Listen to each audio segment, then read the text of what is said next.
Yo, what's up guys, Alpha, and today I'm going to be doing a new installment in the Under the Meta series where I go over a deck that I definitely think is strong and has potential, but isn't quite tier 1 for whatever reason. I'm going to go over the strengths and weaknesses of the deck, where it potentially falls short, and also how it could be improved going forwards. And in this episode I'm going to be going over a deck that I've been working an absolute ton on over the past week. This deck has gone through so many different iterations. I was going to make a video on it a few days ago actually, but as I keep playing with it, I wanted to keep making changes to it. And so in this video I'm actually going to be covering two versions of the deck, just because I'm not 100% sure what the best version is, and I'm hoping that by putting it out there, other people might want to pick up the deck as well and see if they can iterate on it as well, because this is definitely a deck where I'm not 100% sure that either of these two builds are going to be the final version of it, just because there's so much, you know, different ways that you could build the deck. So, as the name suggests, this is a deck that is built around this new card from the latest Alchemy set, Spawning Pod. It's a 3-mana artifact, and you can pay 1 and tap it, and sacrifice a creature to seek a creature card with mana value equal to 1 plus the sacrificed creature's mana value, and put it onto the battlefield. It's also a Phyrexian, and activate only as a sorcery. So this is obviously very similar to Birthing Pod. The main differences here is you have to pay 1 mana rather than Phyrexian mana, so you can't just do loops where you untap it. You know, I've seen some people building versions with Corridor Monitor, but the big issue with that is you need to pay 1 mana each time, so it's not very easy to go infinite with that sort of thing. Not to mention that the rest of your deck is kind of bad if it's full of, you know, Corridor Monitors and Extraction Specialists and stuff like that. And the other big difference here is that you seek rather than pick, which means that you can't use it as a toolbox, right? Because if you have multiple creatures at the same mana value, it's random which one you get. Now, obviously, if we look at the deck here, we've only got 1 creature at each mana value, so if we sacrifice a Gilded Goose, we're guaranteed to get a Lapidary. If we sacrifice the Lapidary, we're guaranteed to get Trophy Mage. So the way we've built the deck, it is deterministic, but it does mean that we don't have access to a toolbox, so it definitely isn't as strong as Birthing Pod. So this is a good value tool, but the main thing we're looking to set up here is the combo of Quicksilver Lapidary plus Displacer Kitten, because if we can assemble these two cards together, we have infinite mana. So Quicksilver Lapidary is another new card from the latest Alchemy set, 2 mana 1/1, and when it enters the battlefield, we conjure a Mox Opal into our hand, which is the card on the right here. So the way this combo works is, say we have a Spawning Pod in play, and a Lapidary in hand, and also a Trophy Mage on the battlefield. We can use the Spawning Pod to turn Trophy Mage into a Displacer Kitten, then cast a Lapidary, which conjures a Mox Opal into your hands.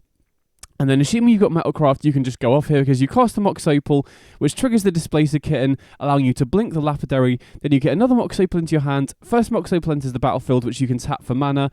Then you can cast the next Mox Opal from the Lapidary, triggers the Displacer Kitten, allowing you to bounce the Lapidary again.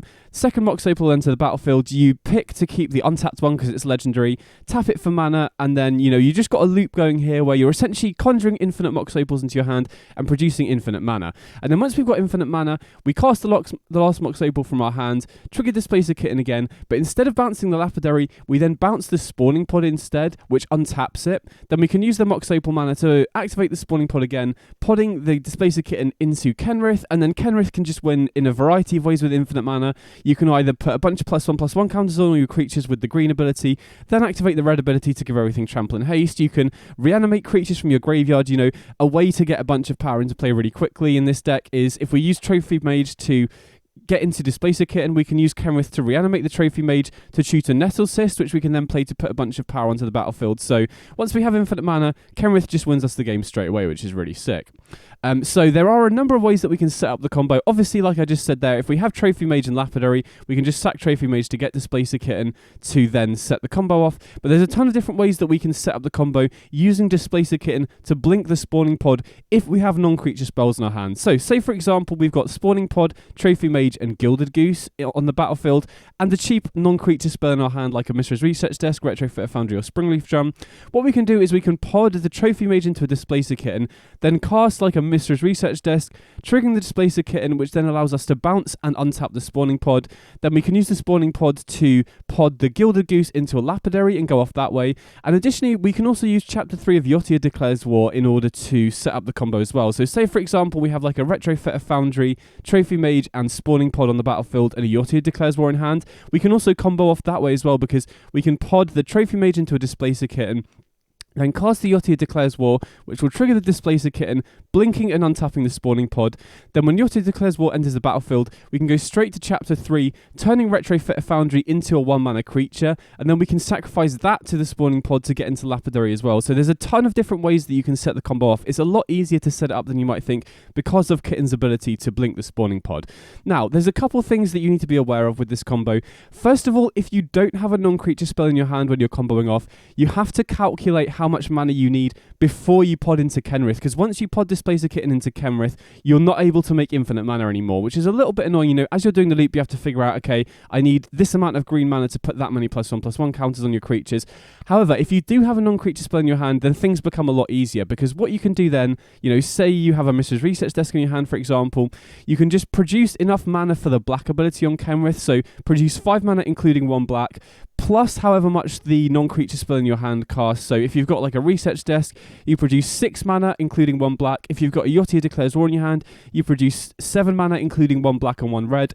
And then with the last Mox Opal, you use the Kitten to blink the pod, use the Mox Opal to pod Kitten into Kenrith, then you can use Kenrith to reanimate the Displacer Kitten, and then cast a non-creature spell from your hand, triggering the Displacer Kitten, and then you've got the loop going again. And doing this is a lot easier because then you can make mana as you're activating the Kenrith. You don't need to calculate how much mana you need beforehand, if that makes sense, which makes things a lot easier. The other thing you need to be aware of is that if the opponent is at 20 life and they have a full board, you do need to play pretty quickly if the opponent makes you play it out. So a couple of tips to help you do that. First of all, if you go to Options and Gameplay, you want to make sure that you have Enable Gameplay Warnings unticked, because if you have this ticked, every time you cast a Mox Opal, when you have another one on the battlefield, it will come up with this warning message saying, are you sure you want to do this, because they're both legendary, if that makes sense. So if you have that unticked, it will just stop the game from doing that, which saves a huge amount of time. Secondly, another thing that will help you save time as well is if the loop you're doing, it doesn't matter what colour of mana you're producing.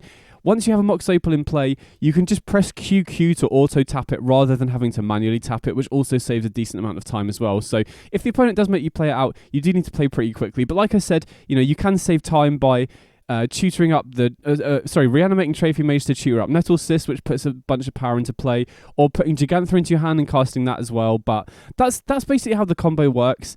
Now I'm going to go through all of the different pod targets that we've got along the curve. So starting off at the 1-drop stop with Gilded Goose here. So this is a really great card in the deck for a number of reasons. First of all, because it allows us to ramp, which is really huge. You know, we do have some interaction in the deck from like Yotia Declares War and Metallic Rebuke, but for the most part, we're just trying to combo off as fast as possible. And Gilded Goose allowing us to ramp into, you know, Spawning Pod or Trophy Mage on turn 2 is really sick.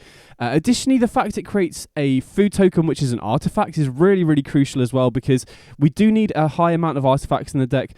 First of all, for Chapter 2 of Yotia Declares War, so we can kill stuff more easily. Secondly, for the Metalcraft on Mox Opal. Thirdly, for Improvise on the Metallic Rebuke, and also for Nettle Cyst. So the fact that Gilded Goose produces an artifact token is really huge. It's really nice with the Spawning Pod as well, because unlike an artifact creature, if we sacrifice the Gilded Goose to the Spawning Pod, then the food token still sticks around for all those artifact synergies as well. And additionally, it's a nice mana sink. You know, we can pump mana into it to create food tokens, which, you know, like I said, can help us kill stuff easier with Chapter 2, makes our Nettle Cyst bigger, makes us more easily able to cast Metallic Rebuke, and also gives us some incidental life gain, which is very relevant against aggro as well. So for a 1-mana card, Gilded Goose does a lot in the deck. Then Lapidary, obviously a key part of the combo, but it's also just a good card in its own right. You know, like I said, we've got a lot of cheap artifacts in the deck, so we can just use this to run very quickly in the early game. You know, oftentimes you can just win games off the back of Nettle Cyst beating down. It enables us to hold over Metallic Rebuke very early in the game whilst developing. You know, we can often have starts where we go like Gilded Goose into Springleaf Drum, Quicksilver Lapidary, and then like on turn 2 or 3 we can have played 2 or 3 cards in the same turn and then still hold open Metallic Rebuke because of the Mox Opal as well, which is really sick. So Lapidary, very good at accelerating and a key part of the combo. Then Trophy Mage, this is a really nice consistency card in the deck. It helps us find our Spawning Pod, which is the key card in the deck. Now in previous versions of the deck I was running Seasoned Pyromancer in this slot, which I think is a really good card in the deck. I think Pyromancer works really, really well with Spawning Pod, but having played more with Seasoned Pyromancer versions of the deck, I just realised that those sorts of decks were kind of treading water when they didn't have the Spawning Pod. You know, you can do fair stuff alright with Seasoned Pyromancer, but this deck definitely feels like it's doing the most powerful things when you have the spawning pod. So having Trophy Mage as a consistent way to search it up is really nice, and you can also use it to search up Nettle Cyst, which is kind of the plan B of the deck. You know, the plan B of this deck is just beat down with Nettle Cyst and Retrofitter Foundry, which definitely can win games as well. So the fact that if we don't have a spawning pod, we can use Trophy Mage to find it, and if we are using spawning pod to get Trophy Mage, we can just use Trophy Mage to search Nettle Cyst. And against fair matchups like against Rakdos midrange, if they're killing a lot of your creatures, being able to go Lapidary, pod it into Trophy Mage, find a Nettle Cyst and play the Nettle Cyst is a ton of value and can just win you games by producing card advantage like that. And Displacer Kitten, obviously another key part of the combo, but you can use this pretty well for value as well. You know, you can use it to blink Trophy Mages to search Nettle Cyst. You can use it to blink Yossi Declares War to get another token or kill another creature. You can use it to blink Lapidary to get another Mox Opal. You can use it to blink Retrofitter Foundry to get more tokens easily. So you can use this for value as well. And then Kenrith is just a really powerful card in and of its own right as well. Now, it is obviously a white card in a Teamer deck, but we have a ton of ways to produce white mana. We've got Springleaf Drum, Mox Opal, and Spire of Industry, and Gilded Goose as well. So it's very easy for us to hardcast this, and because we have so much ramp in the deck, if we do draw this, we can often just cast this on turn 4 anyway, and not many decks in the format have ways to kill Kenrith right now. You know, a lot of decks are running Fatal Push, a lot of the decks that are relying on red damage based removal can't kill 5 toughness creatures, so oftentimes you can just hardcast this, or even if you don't have the combo, you can just pod Displacer Kitten into Kenrith and then just start running away with the game. Even if you just do that for value, you can just use the Kenrith's black ability to reanimate the Displacer Kitten and then reanimate the Lapidary to be able to combo off anyway. So Kenrith is a really good card in its own right, and also you can just use it to close the games out. You know, I've had games where I've just podded the Displacer Kitten into a Kenrith, activated the red ability, and just gone for lethal straight away there as well. So Kenrith, nice payoff for infinite mana, and also just a powerful card in and its own right as well. So next up, we'll have a look at the other cards in the deck. So we've got Retrofitter Foundry here, which is, you know, a cheap artifact which enables all of our artifact synergies, that also gives us a decent plan B in the deck as well. Like I said, if we're not comboing off, we often just win off the back of Nettle Cyst and Retrofitter Foundry. Foundry is a really great mana sink, allows you to flood the board. It also produces tokens that allow you to start off the spawning pod chain. So if the opponent has killed all your creatures, if they are playing a removal heavy deck, you can just use the Foundry to make a 1/1, then pod it into a Gilded Goose to start the chain off again. So Foundry really, really nice in the deck. Also pairs nicely with Yossi Declares War, that I'll get to in a second. And Springleaf Drum, really, really important in this deck to give us acceleration. You know, like I said, we really want to get off to fast starts. We also really want a lot of cheap artifacts in the deck for all those artifact synergies that I mentioned. And Springleaf Drum, you know, gives us acceleration, also gives us great mana fixing as well. And the thing is with this deck, we have so many mana sinks. You know, we've got the Foundry, Spawning Pod needs a lot of mana, particularly if we're going off with Displacer Kitten turns.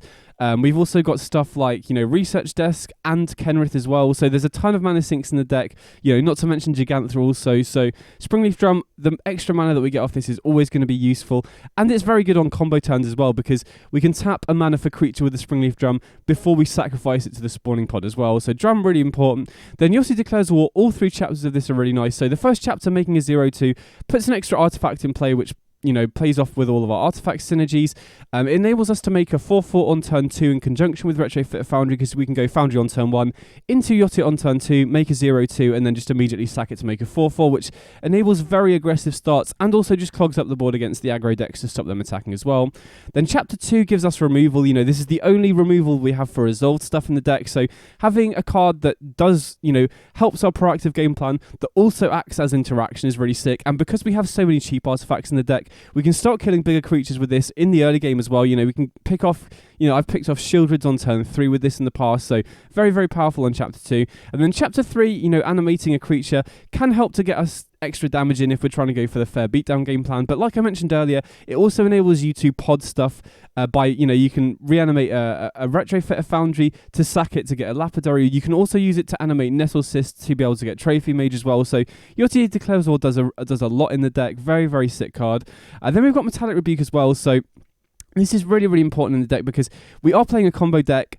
And the combo is obviously vulnerable to interaction, you know, not completely. The nice thing about Spawning Pod is that you can kind of recover from interaction because it's just a nice value card as well. But having Metallic Rebuke as a way to defend the combo is really nice, and it's also just good against a lot of the decks in the format right now, just slowing down the opponent's proactive game plan.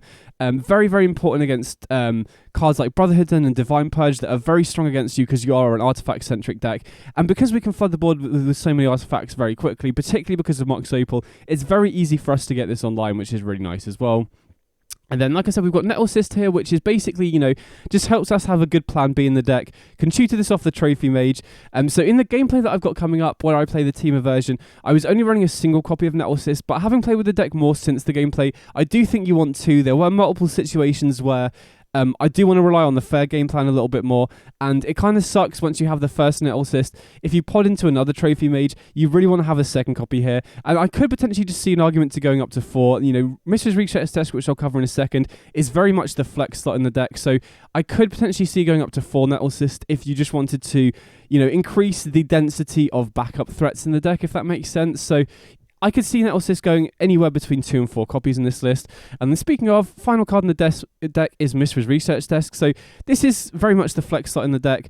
The reason I like Research Desk here is first of all, it's a cheap artifact, and we want a bunch of cheap artifacts to enable all the synergies like Yossi Declares War, Metallic Rebuke, like I mentioned earlier. But the other really nice thing about Mistress Research Desk and cheap artifacts in general is it more consistently allows you to do Displacer Kitten loops. So, like I said earlier, we can use the kitten to blink the spawning pod. But say we have, a token from Retrofit Foundry or Yossi Declares War. If we have 2 cheap artifacts, we can go pod Trophy Mage into Displacer Kitten, use, cast a Research Desk using kitten to blink the pod the token into a Gilded Goose, then cast the second non-creature to use kitten to blink pod again, and then pod the Gilded Goose into Lapidary to combo off. So having a high density of 1 mana non-creature artifacts helps us be able to combo off with kitten more easily, if that makes sense. And the other really nice thing about Research Desk is it gives you more ways to grind. I did tend to struggle a little bit against Rakdos midrange because they have so much interaction. So having Research Desk as a cheap artifact that enables us to grind into longer games is really nice as well. So I've been liking Research Desk in the flex slot, but you could definitely consider running other stuff. Like I said, if you wanted to rely more on a backup game plan, I could definitely see going up to 4 Nettle Cyst as well. And there are a variety of other cards that you could test in this slot. So if you can think of a card that is better in this flex slot, definitely let me know. Because like I said, this deck's gone through so many iterations and I'm still not 100% sure that this is the final version. So if you've got any suggestions for cards that you think could work well in these flex slots, definitely let me know in the comments. Additionally, we've got Gigantha, which, normally is just free as a companion, but it's actually really useful in this particular deck. First of all, because if we do have infinite mana, if you can set up Displacer Kitten and Lapidary and you don't have the spawning pod, you can just, at worst, put Gigantha into your hand and then cast it, which is really nice. Additionally, it just gives us an extra threat to get on the board. We have a lot of ways to ramp, so if the opponent does have, if you're playing against Rakdos midrange and they use a bunch of discard spells against us, we can always just put Gigantha into our hand and cast it. Since we're ramping, we can often just put this into our hand on turn 3 and then cast it on turn 4 off Gilded Goose, Springleaf Drum or Mox Opal, which is really hard for a lot of aggro decks to beat as well. Now, I do want to mention, I was previously running some 6-drops in the deck. I considered running Wormcoil Engine. I wasn't 100% sure on it because you basically never want to pod away Kenrith ever, but I did find myself in situations where I had Spawning Pod and Gigantha, and I wanted to be able to pod Gigantha into something, so I could potentially see an argument to running Wormcoil Engine, but I didn't really feel like that situation came up enough to warrant it. Before I get to 10 questions, I also want to address Thought Monitor, because this is a card that was in basically like the first 10 or 11 iterations of the deck. And the nice thing about Thought Monitor in this deck is you're playing a bunch of artifact synergy stuff, which enables you to cast this ahead of curve, obviously. And the nice thing with Spawning Pod is if you're running the nice thing about Thought Monitor with Spawning Pod is it allows you to pod the Thought Monitor into something like a Craterhoof Behemoth or a Graz, which is obviously really powerful. The issue with Thought Monitor, though, is that I just feel like it was pulling the deck in too many different directions at that point. Like I said, the first 10 or 11 different iterations of the deck was running this combo with Thought Monitor and Craterhoof, and I just felt like the deck just didn't have a high enough density of cheap artifacts to consistently cast the Thought Monitor, because when it worked out and you had openings with like Gilded Goose into Springleaf Drum, into Thought Monitor, into Spawning Pod, into Craterhoof, that was obviously sick, but because we're not running that many cheap artifacts, compared to a deck like Blue-White Affinity, I just found that Thought Monitor would get stuck in my hand so often, and it just added a load of inconsistency to the deck. So if you want to be podding Thought Monitor into Craterhoof Behemoth, I think you're much better off just running Blue-White Affinity, splashing green for Spawning Pod, and maybe like Haywire Might in the sideboard, and do that. But I don't think you can really afford to run both of these, because it just pulls the deck in too many different directions and makes it too inconsistent, unfortunately. So I didn't really feel like it was worth running any more pod targets past Kenrith, and honestly, I think if you wanted to run more threats, you're probably just better off running more Nettle Cyst. So next up, in terms of the mana base, 22 lands has felt like a good amount. We have so much acceleration. Even though we want to find our 3 our third land on curve. We have so much acceleration off the Gilded Goose, the Springleaf Drum, and the Mox Opal that I don't really feel you need much more than that. Nothing too special. We're running a 3-colour deck here, and we need green on turn 1, blue and red on turn 2, so I don't think we could afford to run any utility lands, but since we're a 3-colour deck that can also run Spire of Industry that helps with mana fixing a lot, you very rarely run into issues with not having the right mana on curve. But like I said, I don't think you can really afford to run any utility lands because it's very important to have the right colours on curve. And then in terms of the sideboard, we've got a couple pieces of Graveyard Hate. We've got 1 Torn, 1 Script, 1 Soul Guide Lantern. I like these as instead of Unlicensed Hearse because this is a deck where curving out is very important. So having a 0-mana artifact that doesn't interrupt your curve, that acts as Graveyard Hate is very nice. I could potentially see an argument to going up to a 3rd piece of Graveyard Hate if possible. Maybe I would cut a counter spell for one. I could potentially see going down a Spell Pierce and up a Soul Guide Lantern if you wanted to hedge against stuff like, is it Phoenix or Kethis combo or Reanimator or something like that. But as things stand, I think 2 pieces has been fine. But like I said, you could go up to a 3rd if you want. Then we've got 4 copies of Strangle for the aggro decks. This is very important against decks like Is It Wizards and Blue-White Auras, which can be difficult, particularly Blue-White Auras because of Hushbringer. Speaking of Hushbringer, this is also a very important card to be bringing in against the Lurrus artifact decks because Hushbringer just shuts off the combo and, so much of the deck. It shuts off Goose, it shuts off the Trophy Mage ETBs as well. You can still win off Kenrith, but it's kind of miserable. You really want to have an answer to Hushbringer. So Strangle, very important in matchups where we want the additional removal. And then we've got a bunch of extra counter spells on the sideboard. We've got 2 Spell Pierce, 2 Negates. So this is mainly here for the control matchup, which can be very difficult because of cards like Divine Purge. Against other combo decks, it's also very nice. And particularly, it's also very good against decks that are likely to be bringing Brotherhood's End against you. Brotherhood's End is obviously incredibly good against our deck because it kills the Spawning Pod, it kills all of our other cheap artifacts. So having a high density of counter spells has felt important in those sorts of matchups as well. Now, like I said, I'm not sure you need all 4. I felt like this because I felt like the control matchup was just too miserable without them. But like I said, if you wanted to find room for the 3rd piece of Graveyard Hate, I could see just cutting a Spell Pierce for it. The reason I've gone for a split of Negate and Spell Pierce is because we're already running Metallic Rebuke, which is a conditional counter spell. I do like Spell Pierce because it allows us to hold up counter magic just off the back of like 1 Springleaf Drum or 1 Mox Opal activation, which means we barely have to stop curving out to be able to cast it. But having played longer games, a lot of the decks that are playing Brotherhood's End and Control will just wait until they have 2 or 3 mana available to then pay for the counter spell. So I felt like having a hard counter spell in Negate was very important. And then finally, we've also got 4 copies of Haywire Might for the Artifact and Enchantment decks. So against those sorts of decks, we can just board out of Gilded Goose, board into Haywire Might. And then the really nice thing is any tokens that we've got off Yoti Declares War or Retrofitter Foundry, we can just use with Spawning Pod to immediately tutor up a Haywire Might to be able to kill stuff like Retrofitter Foundry or Ensoul Artifact, or I've seen some Hammer decks recently, so this is obviously great at killing the Hammer. And the fact that this exiles it means that they can't bring it back with Lurrus either. So Haywire Might, really, really nice to swap in for Gilded Goose in the matchups where Artifact and Enchantment removal is very popular. So this is the Teamer version of the deck. Next up, I'm going to show you a 4-color version of the deck, which is slightly different. Like I said, I'm still not 100% sure which version is best. There's definitely pros and cons of each of them. So I'm just going to go over the main differences that we've got here. So obviously the big difference here is that we're running white, and the big downside of running white is the mana base is a little bit more rough.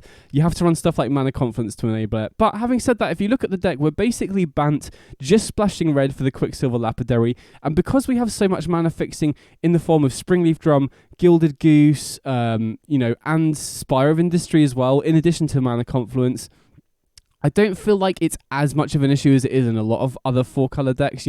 Typically I'm not a big fan of 4 and 5-color decks because the mana base and Historic does slow you down quite a lot if you end up having to run triumphs and stuff, but we do have a lot of mana fixing in this deck, so it's a lot less painful than it normally would be. So what do we get from being in white? Well, first of all, we get access to Esper Sentinel and Portable Hole. I think Portable Hole is significantly better interaction than Yoti Declares War because it is very good against decks like Auras and Wizards that the Teamer version can tend to struggle against. We also get access to Glass Casket in the sideboard, which is similarly great at killing bigger creatures that are cheap, especially against Auras. This deck, the Teamer version of the deck struggles because you're reliant on stuff like Strangler and Yoti Declares War. So Portable Hole, much cleaner answer in the early game. Also is turn 1 interaction, which is a lot, that's very, very important against stuff like Llanowar Elves and, Core Spirit Dancer, Esper Sentinel, Thalia, stuff like that.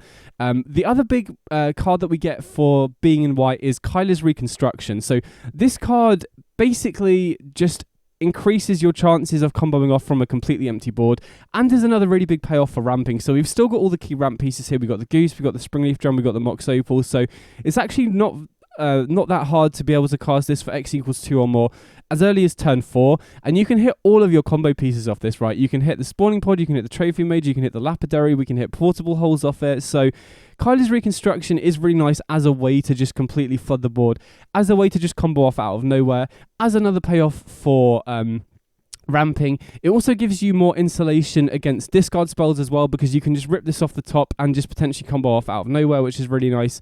Then Sideboard is kind of the same. We've not got Metallic Rebuke in the main deck, which is definitely worth noting. It makes this version of the deck a lot more vulnerable to mass artifact removal in the main deck, like Divine Purge. Also, since we're only running the 4 Rebuke in the 75, we have less counterplay to stuff like Brotherhood's End, but having Kyler's Reconstruction as a way to refuel after Brotherhood's End kind of mitigates that a little bit. The main weakness of this version of the deck, though, is the mana base. You know, even though it's not as bad as a lot of other 4-color decks because we have a lot of fixing, you're still having to run Mana Confluence, you're having to run more Shock Lands, you're having to run more Fast Lands, you can't really afford to run a basic, which then makes you more vulnerable to Field of Ruin and Assassin's Trophy. So I think the Temur version is much more consistent in general, but this version has a lot more staying power because of stuff like Kyler's Reconstruction. The other issue with this particular version of the deck is that it doesn't have as strong of a plan B. In the Temur version, you can afford to run potentially 4 Nettle Cyst if you wanted to, whereas this version we're only running 1, so if the opponent does have a hate piece for the combo, this version is a lot less resilient against it. So I think out of the two, I prefer the Temur version on balance, but I think it's close, and this version is definitely interesting. So anyway, that's the deck. I know that was a lot of information, but there's a lot to talk about with this deck, so I wanted to get through it as quickly as I possibly could. If you've got any suggestions at all, please let me know, because this is definitely a deck where I don't feel like I've got to the final version of the deck. Like I said, I was going to post a video on this a few days ago, but I just felt as I was playing with the deck more that I hadn't come up with a final version, and I still don't think I really have. So if anyone does pick this deck up and you come up with iterations or ways to improve it or ways to improve the consistency, definitely let me know. Now I'm going to go over the weaknesses. I think I'm going to go back to the Temur version because I do think that is the version that I prefer out of the two. So the main weaknesses with this deck, first of all, I'm not sure if it's that well positioned right now in terms of, competing with other tier 1 decks, because first of all, the deck is very vulnerable to mass artifact removal, like I said, so you're going to have a rough matchup against Control if they're running Divine Purge. Thankfully, Control isn't super popular right now because of Rakdos midrange, but Brotherhood's End is a very popular sideboard card. And for that reason, that's kind of why I prefer this version, because we can afford to run more counter spells, which it gives us easier ways to play around that sort of thing. The other thing is that you are kind of vulnerable to discard spells as well. Obviously, you're a combo deck, but you do also have a lot of threats that once they stick in play, it is very hard for a deck like Rakdos midrange to beat, right? Retrofitter Foundry can just grind against them. Spawning Pod can grind against them as well. Research Desk is very hard for them to interact with favourably as well. Kenrith, they don't really have many ways to kill either, so you are a deck that is vulnerable to discard spells, but you have a lot of threats that once you get into play, they struggle to deal with, if that makes sense. So you are kind of vulnerable to discard spells and mass artifact removal. We do have counter spells to play around that. We don't, you could sideboard Leyline of Sanctity against the discard spells, but I really hate that. I think it just adds a layer of inconsistency to the deck that you don't need. The Rakdos midrange deck isn't always going to have discard spells against you, and they're just going to curve out, so having a dead Leyline of Sanctity isn't great. Drawing it in the late game is pretty bad as well, so I don't think there's a good solution to discard spells other than you've just got a lot of decent top decks in the deck anyway. So those are two of the weaknesses. Another weakness is, with this particular version of the deck, you are a little bit soft to decks like Wizards and Auras, because you're relying on red damage-based removal, which they can outscale pretty quickly. Now, having said that, I have beaten both of those decks, but it is quite a close matchup. And for that reason, that is one of the reasons that I started looking at the White Splash in the 4-color version to enable you to run stuff like Portable Hole and Glass Casket, which is much better in those sorts of matchups. So if you want to improve your matchup against Wizards and Auras, I would advise looking more into the 4-color version because of Portable Hole and stuff like that. There are also a number of cards that are just good hate pieces against the combo. You got stuff like Hushbringer, you got stuff like Pithing Needle, although you have got Haywire Might as an answer to that. So I could potentially see, the more I talk about it, the more I'm talking myself into maybe the best version of this deck just cuts the 2 Research Desk and runs 4 Nettle Cyst as just a solid backup beatdown game plan. In fact, I think when I link the exportable version of this deck, I might link to a version just with 4 Nettle Cyst, because I think that might be better just to give the deck a good beatdown plan B, because you do have a lot of ways to flood the board with artifacts quickly, and you do have flyers off Retrofit Foundry and Yachted Declares War that you can just attach the Nettlecyst to attack in the air to close games out. So I think an optimal version of this deck, that what I found out so far, might be this Teamer version with Nettlecyst. But yeah, we'll have to see. I'm definitely going to test with this deck some more going forwards. So anyway, like I said, that's the deck. If you've got any suggestions or any questions about the deck, definitely let me know in the comments. Next time, I've got 3 matches that I was playing with this deck on the ladder, so you guys can see it in action. Like I said, if you've got any questions, and definitely if you've got any suggestions for how to improve the deck, definitely let me know. And I hope you enjoy the gameplay. Big up. Okay, sweet. Here we go. Okay, so we're on the play here. And yeah, this hand looks good, right? We got Goose on 1. Even though we don't have any combo pieces, double Foundry is nice. You know, Foundry is a card you always want in multiples, so then you can move up the chain faster. And Foundry is also nice with Rebuke, because we can play the Foundry and then hold open 2 mana to either counter something or make a token. So we're against the Mori deck, which I imagine has to be an all-creature deck, if I had to guess. So we'll have to see what the opponent plays here, but I imagine it's all creatures. Okay, Spawning Pod's a nice draw here. So we could slam the Spawning Pod, but I think it's better to just go for both Retrofitter Foundries, and then we can pass with Metallic Rebuke open. You know, I don't want to use the food token this turn when we can just play the Foundries. And then next turn, you know, I very much doubt we're going to counter something on 2, but we have the option here. And then, okay, Catilda, I mean, that's close to a counter. That is kind of a must-answer threat. I think I would rather save the Rebuke for a Collected Company or an Inquisitor Captain, though. Oh, okay, Trophy Mage is a very good draw here. So this is close. I mean, my original plan before I drew the Trophy Mage was Spawning Pod, and then we can pod the Goose into Lapidary, play the Mox Opal, and then we still have mana open for Rebuke. Now we've drawn the Trophy Mage, I'm kind of tempted to hold on to the Opal, but I think I probably should hold open Metallic Rebuke here, because we're against humans, I imagine. Well, we're definitely against humans because we've seen Catilda, so stopping a Collected Company or a Captain here seems super important. Now the risk, you know, there is an argument to holding on to the Mox Opal here, because if we draw an untapped land, we could go untapped land, Trophy Mage, pod it into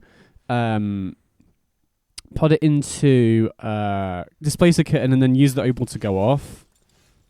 Okay, so we didn't draw an untapped land, so that wouldn't have helped us go off this turn. I mean, now we can just go Trophy Mage and tutor up a Nettlecyst, and then we should just be good to go off next turn now, because, you know, we've got Rebuke to stop whatever they do this turn, and then...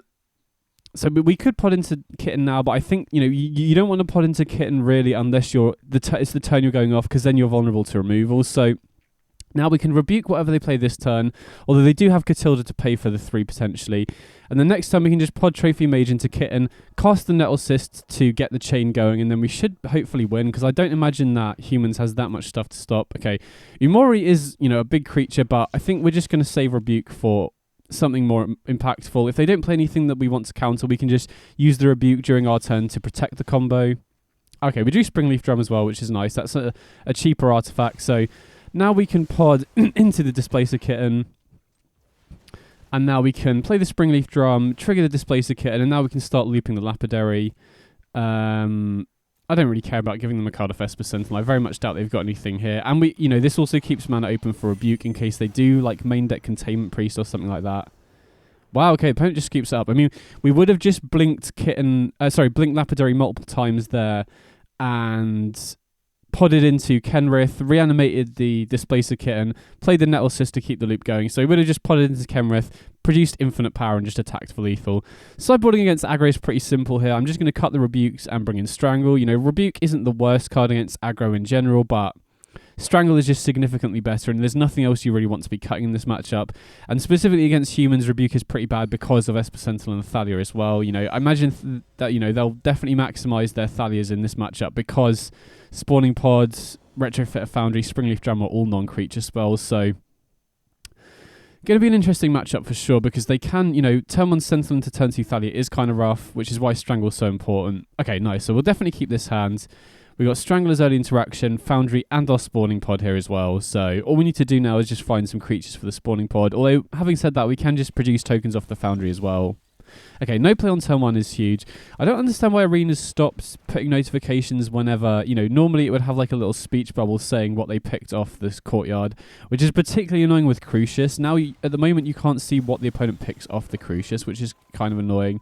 Okay, we definitely need to kill the Rahilda here, so we'll strangle that and then just play a tap land. And then next turn, we'll see what we draw, but we could just slam the spawning pod and then see how we go from there.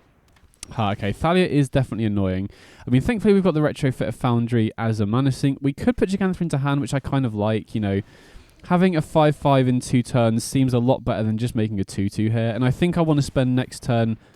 Okay, they've got Lorana the third pass, so they kill the Foundry. I'm kind of glad they used that on the Foundry instead of the Spawning Pod. But yeah, the reason I wanted to go for Gigantha into my hand that turn is because I want to play Spawning Pod here. And so now we have good plays for this turn and for next turn as well. I think it's going to be hard unless they happen to have drawn Giant Killer to get rid of Gigantha here. Because, their main interaction is Skyclave Apparition or Brutal Cathar.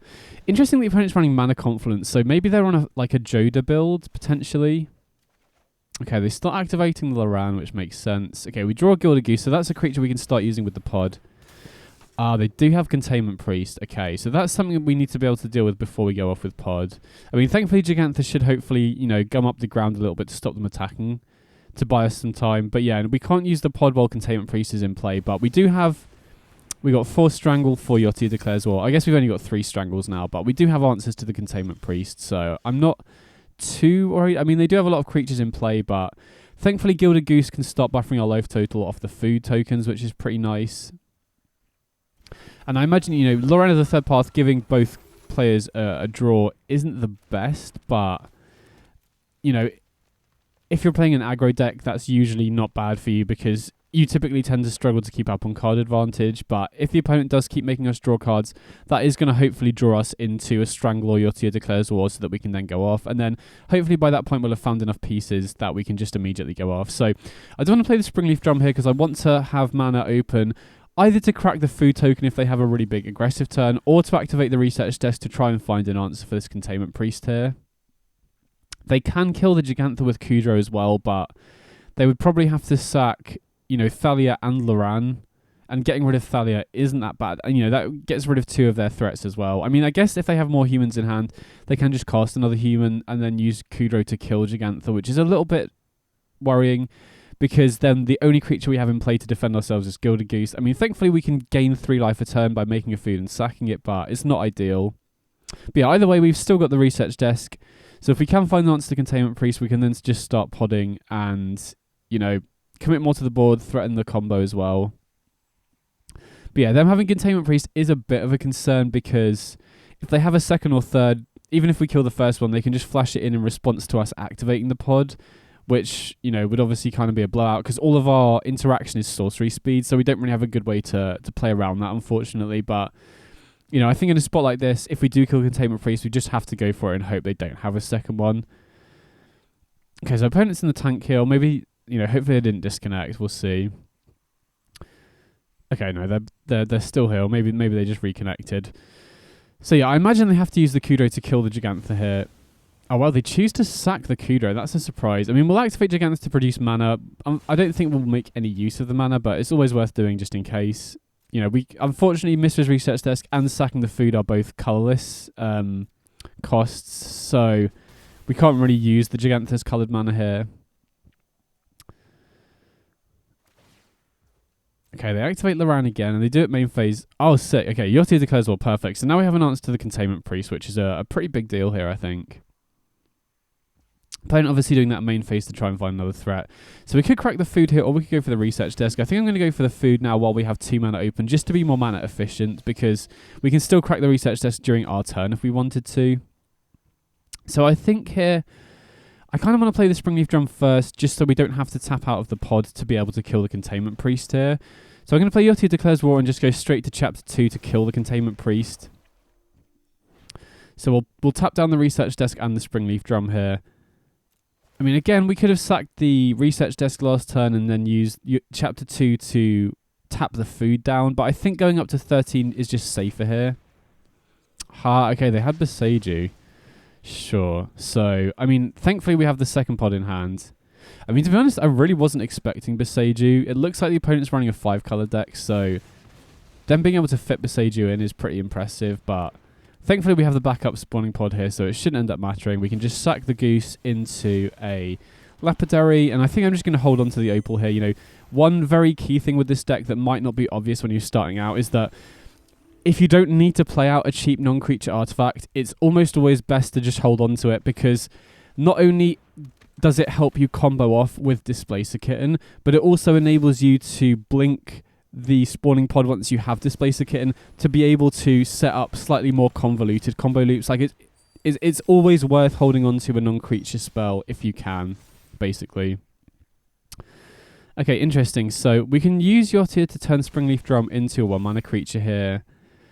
Then we can pod the Lapidary into a Trophy Mage. And then we can tutor up a Nettlecyst.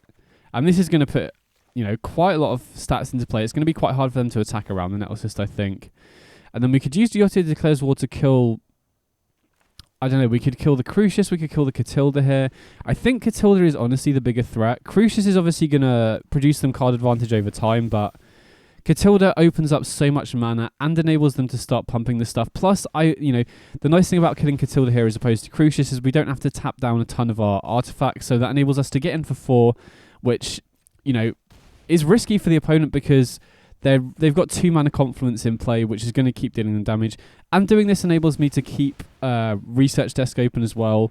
Oh, wow, they have Joda. Okay, so that puts a lot of stats in play. Thankfully, we can just block with the Nettlecyst token, and we should just be good to win next turn either way, because we can pod the Trophy Mage into a Kitten, and then Chapter 3 will go off, turning the Springleaf Drum into a 1-1. So since we've this is kind of the reason why I want to hold on to Mox Opals, because we can use the... Oh, wow, we hit Displacer Kitten. Okay, so does that change things? I don't think so. That's a bit annoying because it means that the combo takes 3 mana more to pull off. If we hadn't drawn the Displacer Kitten, we would just pod the Trophy Mage into Kitten, then use the Mox Opal to blink the pod, and use the pod to turn the... Okay, opponent just keeps up. Yeah, use the pod to turn the Springleaf Drum into a Lapidary. But yeah, we got there. Nice. And the opponent didn't make us play it out as well, which is always nice.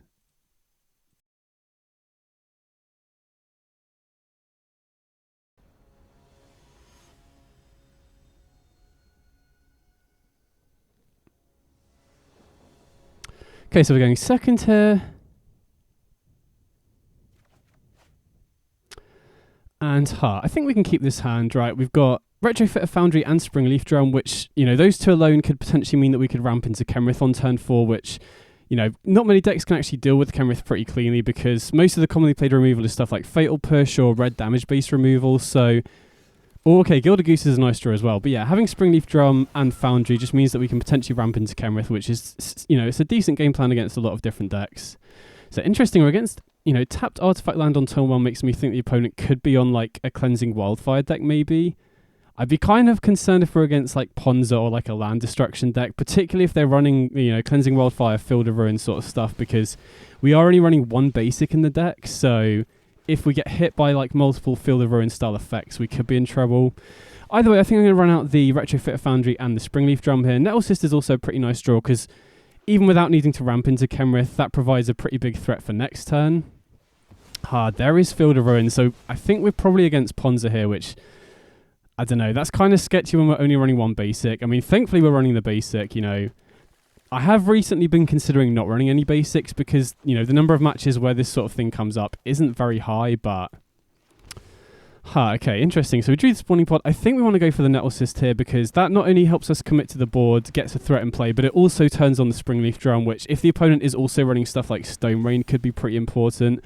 So we can use the Springleaf Drum to get Research Desk in play, which could also be important at helping us dig for lands if the opponent is on land destruction. I mean, we're still not 100% sure. You know, they could just be running Cleansing Wildfire to ramp and Field of Ruin to kill creature lands, but, you know, I get a feeling they're probably on some sort of land destruction from what we've seen so far anyway. If we do get to draw an untapped land... Oh, okay. I was going to say if we get to draw an untapped land, we can potentially play Kenrith, but opponent is definitely on Ponza now. Ooh, okay, Lapidary is interesting. So that's another mana source, which is pretty sick. Having to play, to play the Lapidary, we do have to tap out the Nettlecyst creature, which does slow down our clock a fair bit, but I feel like getting Opal into play here if the opponent is on land destruction could be pretty good. And now we can also, we can use Research Desk to try and find a land, or we can hold open mana to activate the Retrofitter Foundry. I think I'm going to go for the Research Desk. Okay, perfect. We did hit a land, so now we can play a land, and, if the opponent does have another Stone Rain, then we're not falling as far behind, and we still have mana to make another 1/1 off the Foundry as well, which is pretty sick. And then if we can get Spawning Pod into play next turn, even if the opponent does take out all of our lands, we still have the pod into play just to, pod only costs 1 mana each turn to be able to activate, so... Okay, Cloth this, so that can deal with the Research Desk, but I'm not too worried about that. Okay, Liquid Metal Coating, so... I imagine they're also running... Wow, this is kind of a really rough matchup, because if they're running Liquid Metal Coating, they could also be running a lot of main deck artifact removal. I mean, we get to play the Kenrith here, which is pretty sick, and we can activate it straight away off the Springleaf Drum. So having the Accelerant is huge, but I'm a bit concerned the opponent could be running like main deck Ancient Grudge, which is obviously just going to be insane against our deck. So even though this isn't a commonly played deck, I do think their game plan, if they're running what I think they are, matches up very well against our deck, right? Because they've got, Coating plus a Braid in the main deck, probably Coating plus potentially Ancient Grudge as well, which is going to take out a ton of our key cards. And if they are running a lot of, Cleansing Wildfire, Field of Ruin style effects, and we only have one basic, that's also rough.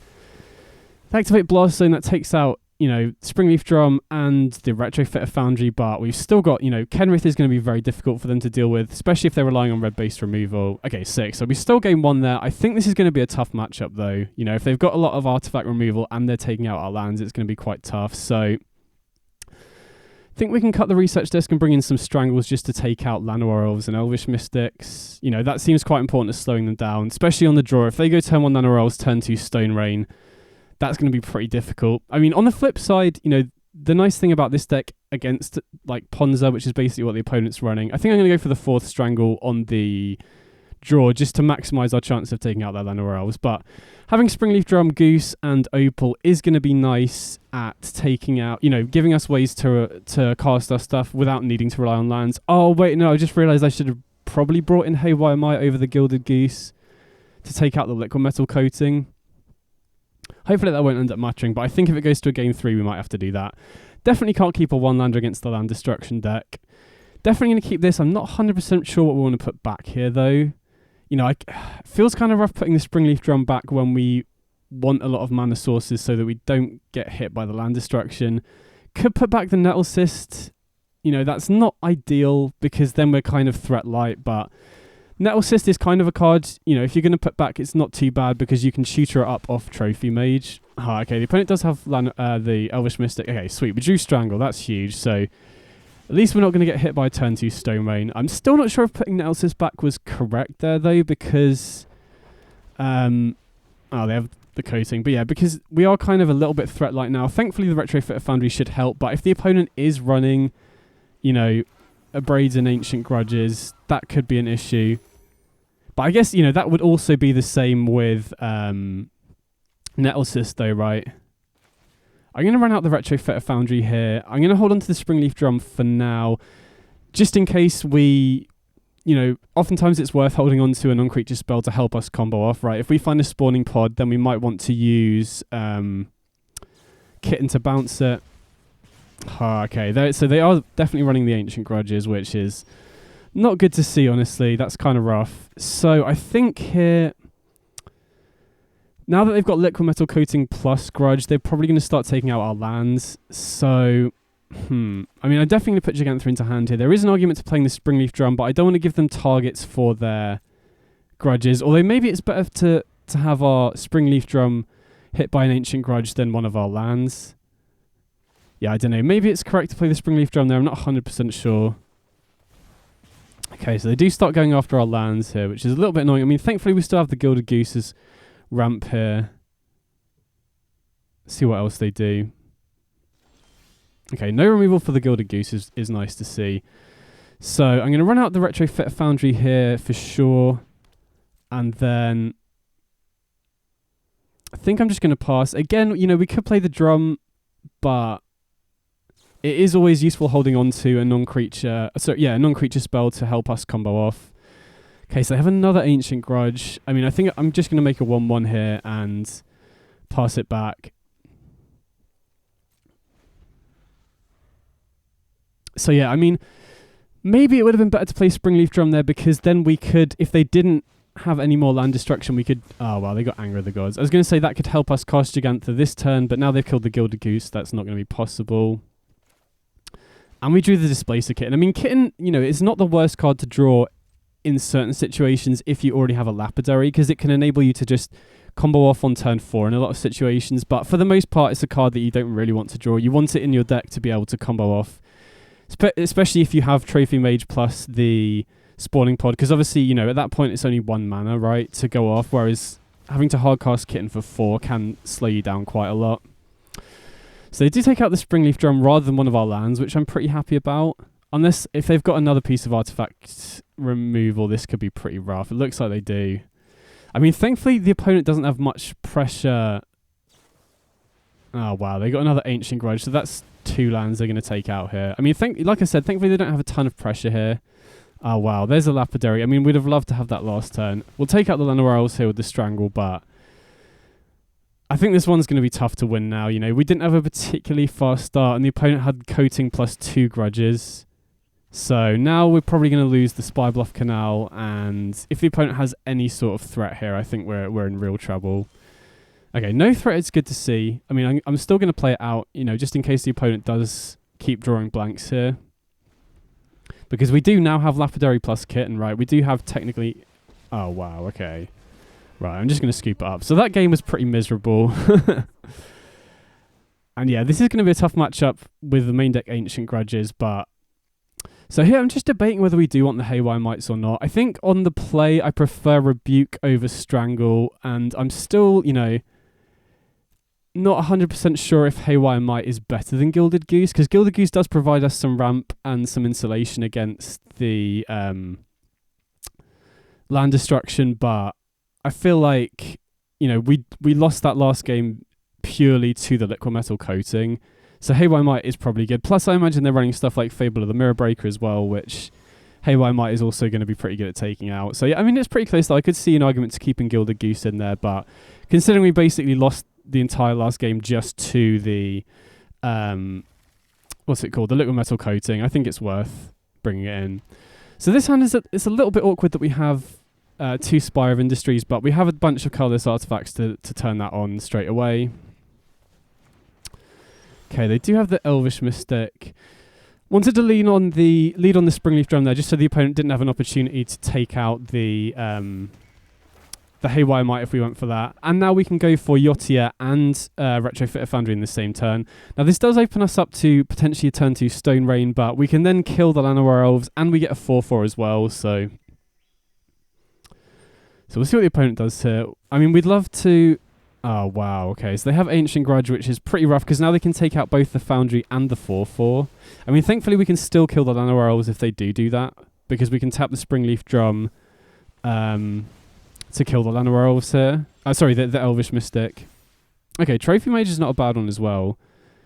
So we can use that to find a Spawning Pod, or we could potentially go Haywire Mite and hold open the Metallic Rebuke, which I kind of like going into their turn 3, to be honest, because I imagine their best proactive plays are going to be stuff like Fable of the Mirror Breaker and Seasoned Pyromancer. So having Rebuke open this turn feels like it's going to be pretty important, I think. And if they go for Liquid Metal Coating, we can just take that out straight away. Okay, they braid the Haywire Mite. I mean, I think I'm just going to go for the Metallic Rebuke here, because I do want to play Trophy Mage next turn, and if we don't use the Rebuke there, then I don't think we're going to be able to hold it up for next turn. So I might as well use it, and then we still have access to the Haywire Mite. Oh no, whoops. Auto Tap has just completely screwed me over there, I think.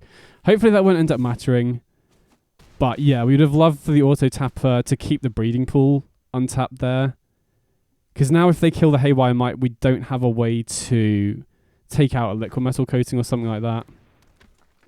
Oh wow, Tireless Tracker, interesting. Okay, thankfully the Auto Tapper didn't end up mattering there. So we can go spawning pod here, which I think is the line. Oh, no, wait, hold on. I need to tap one of these Spire of Industries for green here. So definitely going to run out the spawning pod here, and then even though Haywire Might could be good at taking out a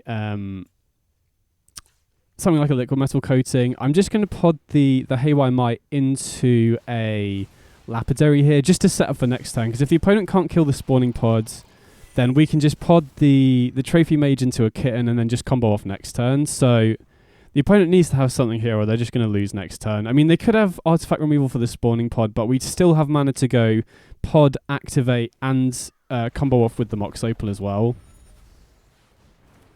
Okay, they got Gargaroth. So that should be it then, right? We can just go activate the pod here, pod the Trophy Mage into Displacer Kitten, and then we go Opal, blink the Lapidary, and thankfully we have just enough artifacts for Metalcraft. I mean, we have the Haywire Might and the spawning pod as well. Going to press QQ to auto-tap stuff, and then I'm going to produce 5 mana here, including at least 1 black, plus 3 mana for the spawning pod. So I'm going to make 8 mana total. Then on the last Mox Opal, I'm going to blink the spawning pods and then pod into the Kenrith and use Kenrith's black ability to reanimate the Displacer Kitten, and then that'll make things slightly easier to combo off, because if we didn't have this spawning pod in hand, we would have to calculate exactly how much mana we would need before we pod into the Kenrith. But thankfully, since we have the spawning pod in hand, we don't need to do that, if that makes sense, because we can use the Kenrith to reanimate the Kitten and just combo off after that. So now I'm going to blink the spawning pod here, activate the pod to pod the Kitten into a Kenrith, use Kenrith's reanimation ability on the Displacer Kitten here, and now we can use the spawning pod to blink the Lapidary, get the second spawning pod in play, and now we're just trying to get lethal. So the opponent has, what's that? They've got 8 toughness worth of blockers, plus they're going to gain 3 life off the Gargaroth as well. So we're going to have to get a lot of power into play here. So, I mean, first of all, we can put Gigantha into hand. We can also reanimate the Trophy Mage to get back Nettle Cyst from the graveyard as well, which is, you know, the other alternative is just putting a bunch of +1/+1 counters on all of our creatures off Kenrith. And doing this basically just means that we have to do slightly fewer activations, which is pretty nice. So, going to activate the Kenrith here to get back the Trophy Mage, which then shoots up Nettle Cyst. And then Nettle Cyst is going to be a 5 power creature. So we'll activate the Opal again. Keep looping here. So yeah, this is going to be, you know, take slightly longer than usual, because, you know, the opponent's essentially at 18 because of Gargaroth, plus another 8 toughness worth of blockers. So we are going to have to get quite a lot of power into play here, but it is what it is. You know, sometimes the opponent's going to have a board like this. You just got to try and play quickly and play through it.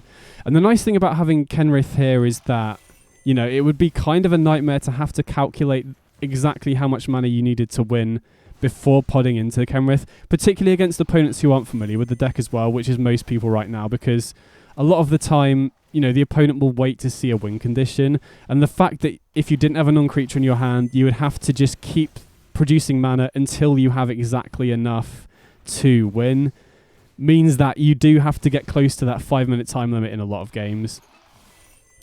One other thing that's definitely worth noting is, under options in gameplay, I have the thing that produces warnings turned off, because if you have that ticked, every time you cast a Mox Opal like now, it would come up with a warning saying, it's legendary, are you sure you want to cast it? And that wastes a huge amount of time. So always make sure that you've got that unticked under the options thing. And then also, as I've been doing here, if it doesn't matter exactly what color of mana you're producing off the Opal, it's much quicker to just press QQ rather than having to manually tap it. So those will definitely save you a lot of time when you're comboing off. So here I'm just going to put the Gigantha into play, and then after that I'm just going to start putting +1/+1 counters on all my creatures. So what have we got in play now? So we need, the opponent's technically at 18 plus another 8, So we need 26 power, I think. Sorry, it's kind of hard to focus on working it out as I'm trying to combo quickly as well. So yeah, now we can start putting +1/+1 counters on the Kenrith. So we've got 10 off the Nettle Assist and the Gigantha, +6, +2, 8. So yeah, it is a kind of an exercise in multitasking, trying to combo off fast and work out exactly how much power we need. Oh, okay, opponent just scoops it up. Okay, thank God. We got there though, nice.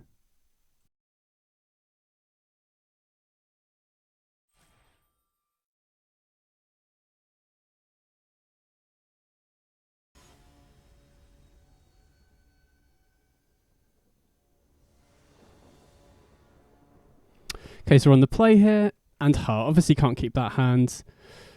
This one is obviously really threat light, but you know, turn 1 Retrofitter Foundry into holding open Rebuke isn't the worst, so I could potentially see keeping this, putting back a land, and then, you know, we got Foundry on 1, and then turn 2 we can hold open Rebuke, and if the opponent doesn't play anything we want to counter, we can just make a 1/1, and especially against the Lurrus deck, if we are against a deck like Auras.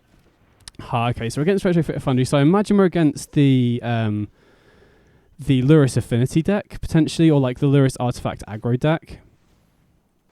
Portable Hole, I mean, we'll definitely counter that, because Retrofitter Foundry is our only real threat that we have access to at the moment.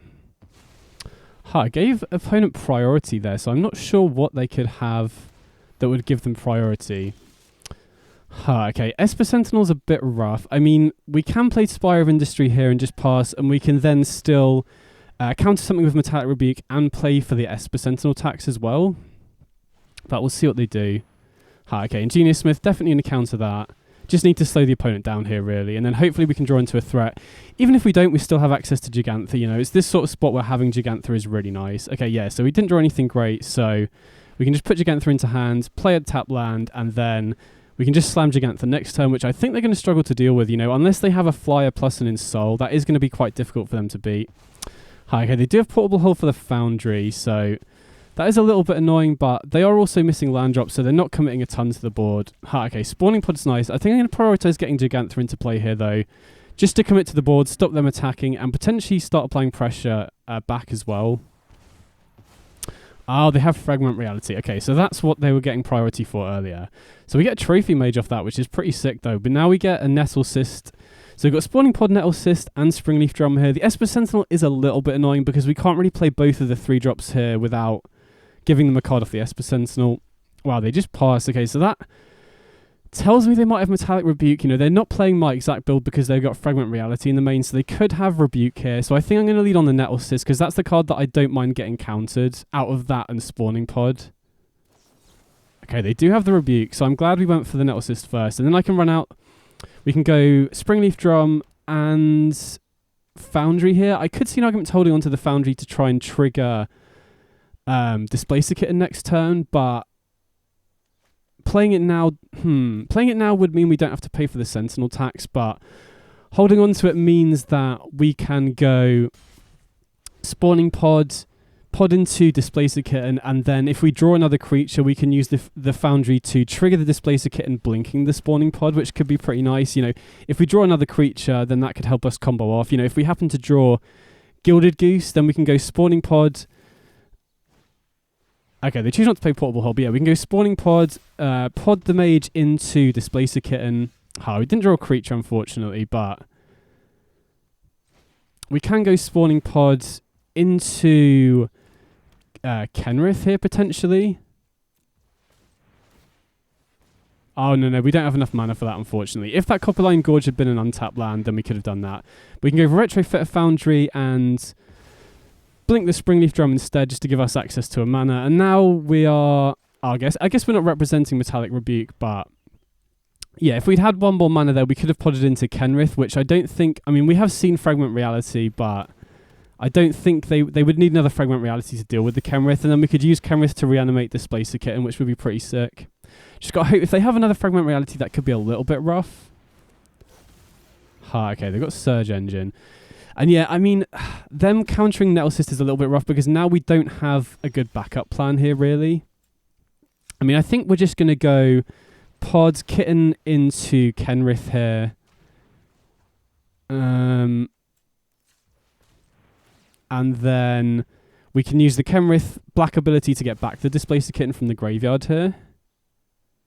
But yeah, I mean, I have been considering going back up to 2 Nettle Cyst. I think I might make that change because I have come into a few situations where either the first Nettle Cyst dies or I'll pod into another Trophy Mage after I've already got 1 Nettle Cyst, and having the second one there just gives you, it just gives you good threat density as like a backup beatdown game plan.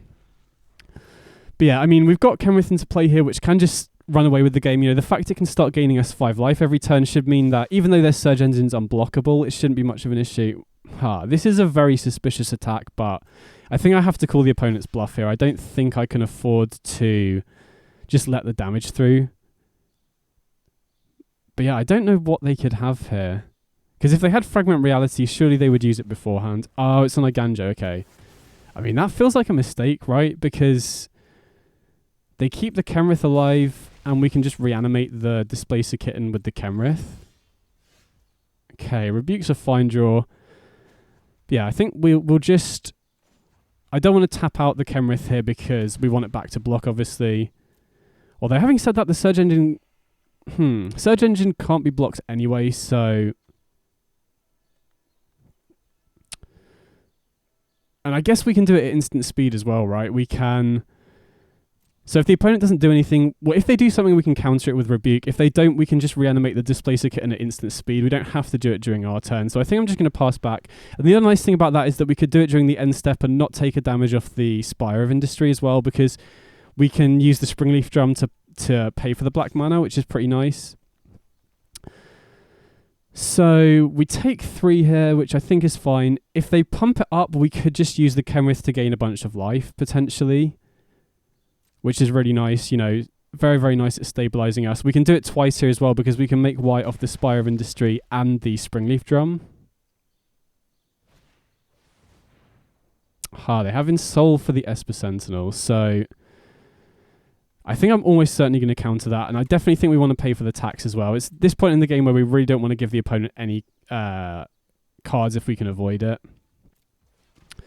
So I'm going to lead on the reanimation of Displacer Kitten here,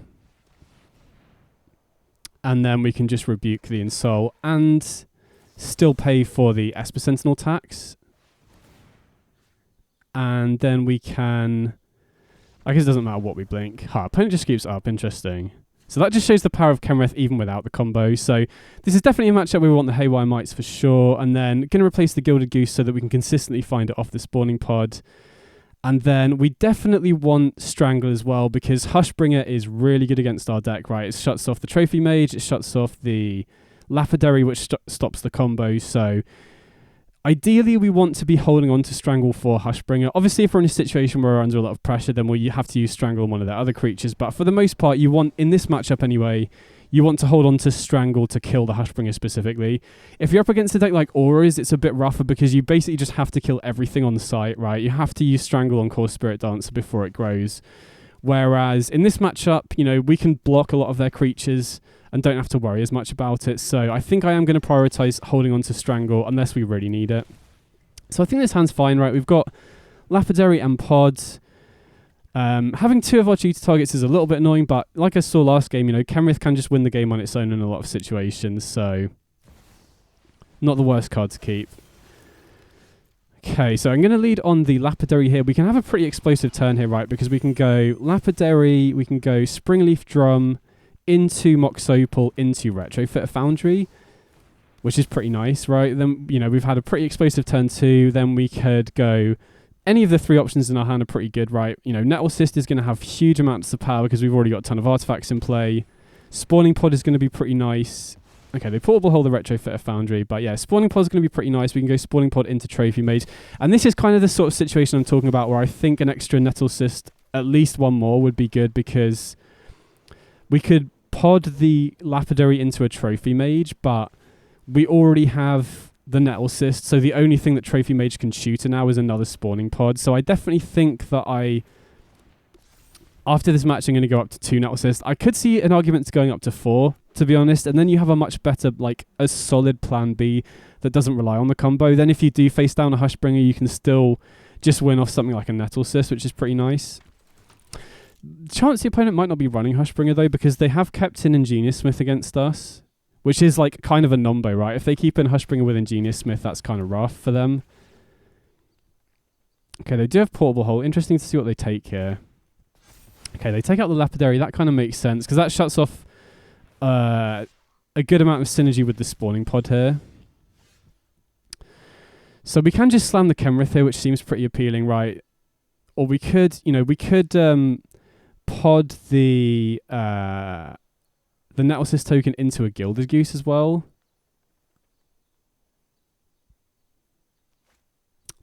Tough spot here, because we have got a few different options. I think I'm going to lead on podding away the token here, which might seem a bit weird because we're losing a 5/5, but...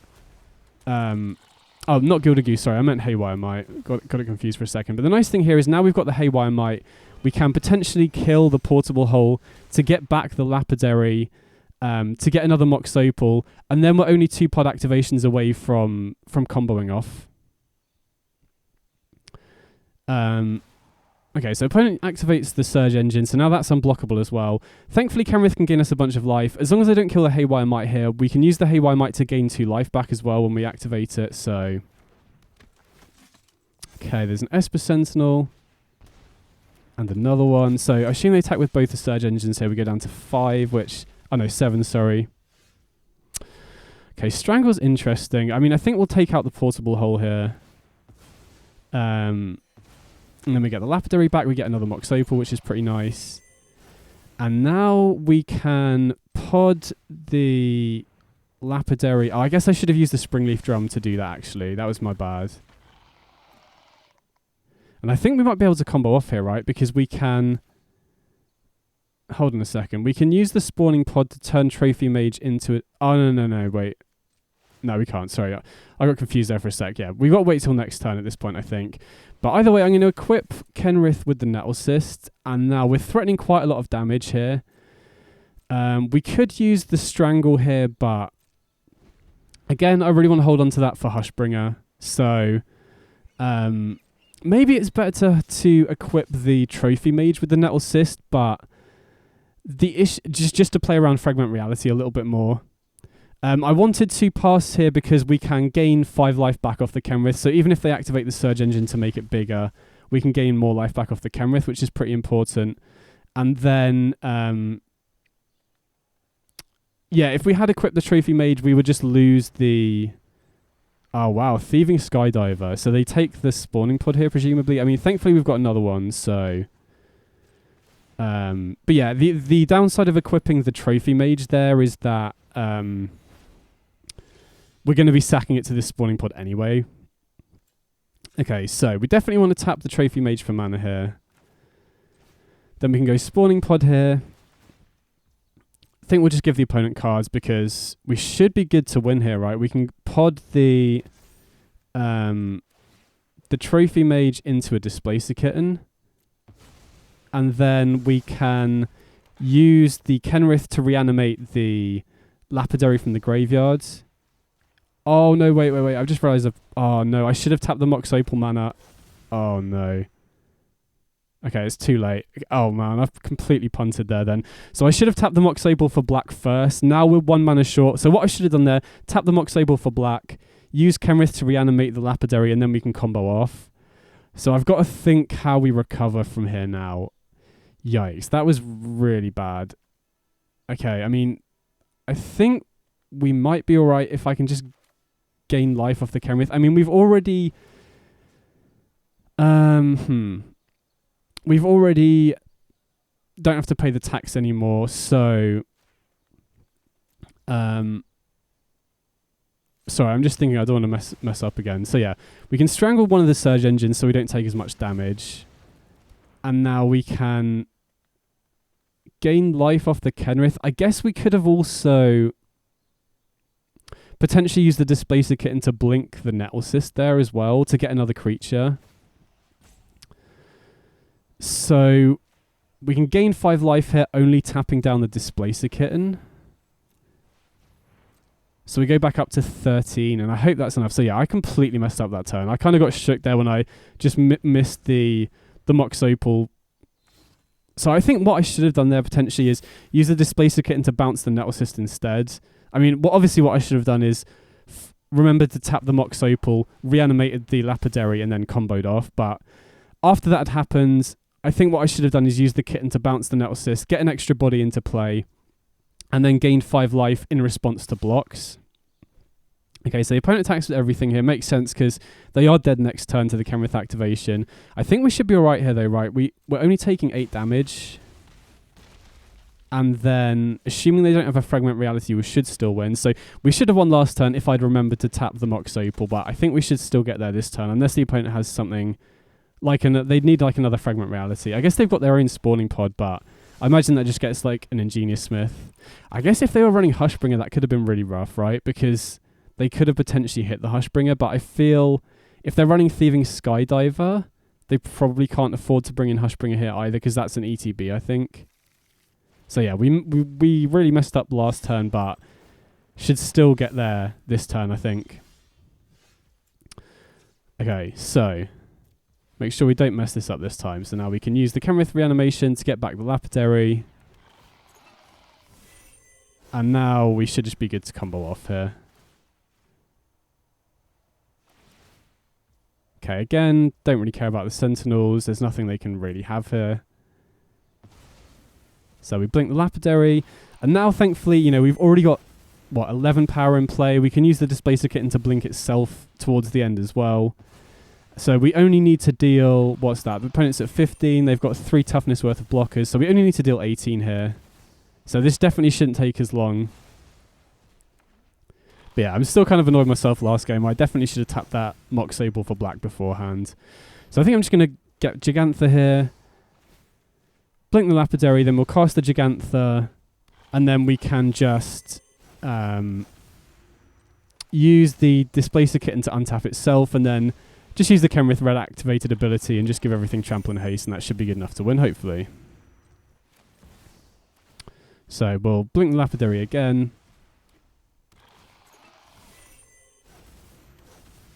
Cast the Gigantha in a second. And then once we've got the Mox Opal for red mana for the Kenrith activation, we can use Displacer Kitten to blink itself. And then we've got over 17 damage at that point. We should just be good to attack through and win.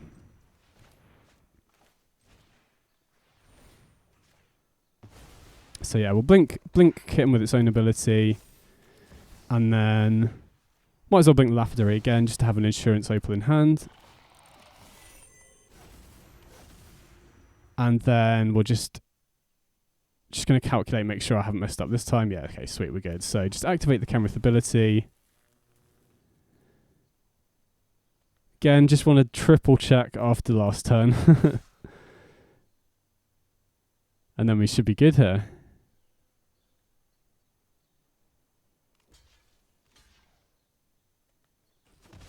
Okay, sweet, we got that. Nice.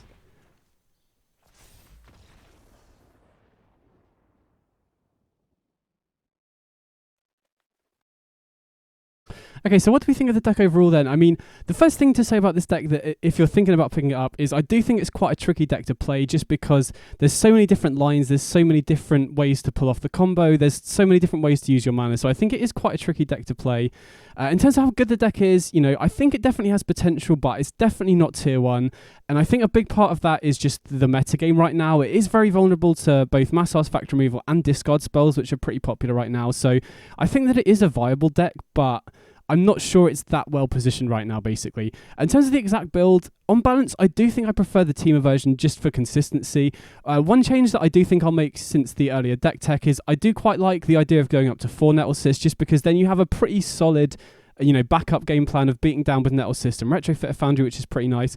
And then one other small change that I've made is just replace one Spell Pierce with one Soul Guide Lantern, just because I feel like you don't really want to be going above 7 counter spells post sideboard, or you could end up with clunky hands where you just have a bunch of counters and not much else going on. But yeah, overall, I think the deck is really sweet. I've had a ton of fun brewing and playing with it. Definitely let me know if you pick the deck up and you manage to come up with any improvements, because I definitely don't feel like this build is the final version of the deck. But either way, I've had a ton of fun with it. Hope you enjoyed it, and I'll catch you all in the next one. Big up.